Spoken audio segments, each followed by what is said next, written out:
Hi, I'm Tyler with MakeUseOf.com, and today's do-it-yourself project is a desktop Raspberry Pi MAME arcade. And what really sets this arcade apart from a lot of the other Raspberry Pi desktop arcades is that you can use whatever existing monitor or TV you have laying around the house, and you can slide it in and out, and so you're not going to have to buy an entirely separate monitor just to run your arcade. For the operating system, we chose to use RetroPie, which is a really good operating system, and a lot of work has been done using Emulation Station as the front end to RetroPie, and it's a really good option for retro gaming and really makes everything a whole lot easier so that you don't have to encode the whole thing in Linux. You need an HDMI cable to connect to your monitor, 2 amp power supply, TV or monitor that you have laying around.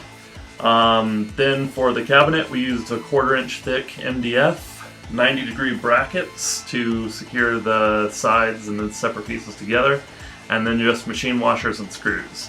And then we also built a custom controller, which we used a Sanwa arcade joystick, arcade buttons, and an iPac2 USB interface kit to link everything together and make it connectable to the Raspberry Pi through just the USB connector. Again, we only use basic tools such as a jigsaw, drill, screwdriver, wrench. You'll also need your computer to set up the Raspberry Pi. So once you have the enclosure built, really all you have to do is load the software onto the Raspberry Pi.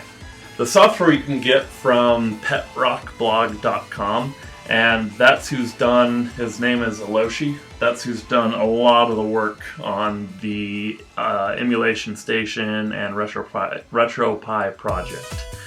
You'll want to write the RetroPie image to your SD card, set up your Raspberry Pi using a USB keyboard. You'll want to configure your controls, which is in the guide at MakeUseOf.com. Load your ROMs onto the Pi, and you should be off and running. Thanks for watching, and head over to MakeUseOf.com to read the full build guide. There's a lot more information on there, so you'll definitely want to check that out. And please subscribe to this channel for more do-it-yourself projects, as well as weekly reviews and giveaways. Thank you.